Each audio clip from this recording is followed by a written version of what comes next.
سلام آقا، بازم سر و کله بنده موشکاف پیدا شد. حال احوالتون خوبه؟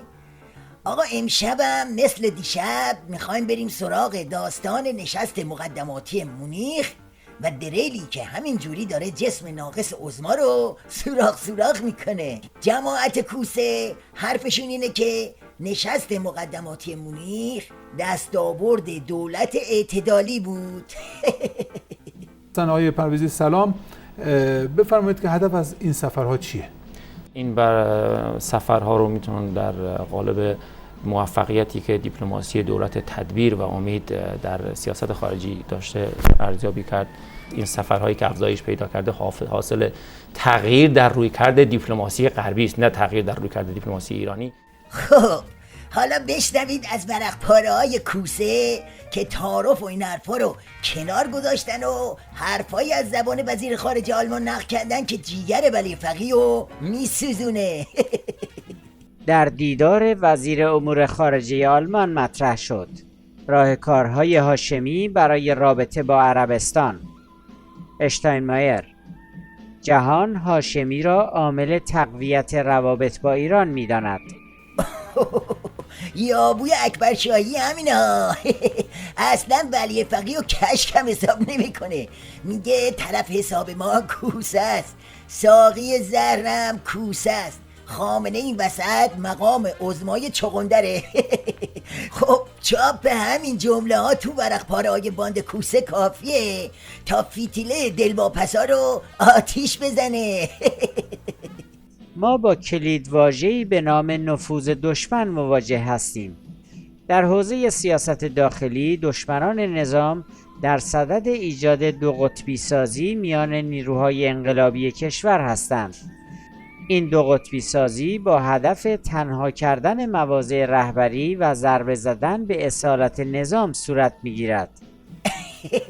این جماعت خامنه با همه گیجوگلیشون یه چیزی رو خوب بو میکشن، اونم طلسم شکستگی ولایت و برباد رفتن عمق استراتژیک نظامه. یعنی خوب حالیشون شده که اصل ولایت زیر ضربه و جام زهر منطقه‌ای و بین المللی همینجوری فش و فش داره به سمت سیدعلی باپور پاشیده میشه.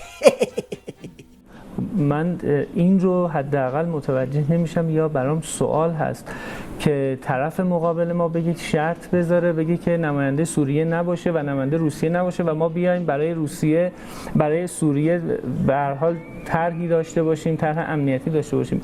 این رو من متوجه نمیشم. متوجه نمیشی؟ خب ماهیچه های موقع رو به کار بنداز، شاید متوجه شدی. بابا قضیه نفوذ دیگه. اینجوری میخوان جام زهر منطقه‌ای رو بریزن تو حلقوم عظما. باور نداری از شریعت نداری بپرس. آیا دشمن به بهانه برجام منفذی به برخی مراکز تصمیم گیری و تصمیم سازی سیاست خارجی گشوده تا دفعتاً به عنوان نشست مقدماتی کنفرانس امنیتی وین بدون حضور نمایندگانی از سوریه و روسیه و حزب الله، در حالی که مثلا از کردستان عراق نماینده‌ای آمده، سوریه را به بحث بگذارند و طرف غربی اجازه پیدا کند که مدعی ضرورت برکناری بشار اسد شود؟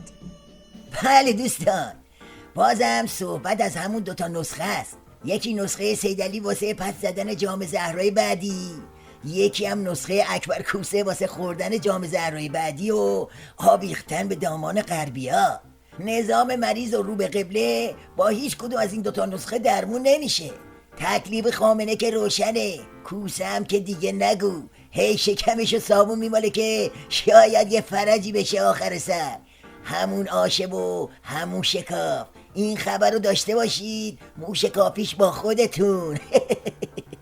فرانک والتر اشتاینمایر، وزیر خارجه آلمان که پس از دیدار از تهران به عربستان سعودی رفته است، روز دوشنبه 19 اکتبر 27 مهر پس از دیداری با ملک سلمان پادشاه این کشور در ریاض گفت: در عربستان سعودی بی‌اعتمادی بزرگی نسبت به رژیم ایران وجود دارد و در شرایط کنونی بسیار دشوار است که بتوان بر شکاف عمیق میان ریاض و تهران غلبه کرد.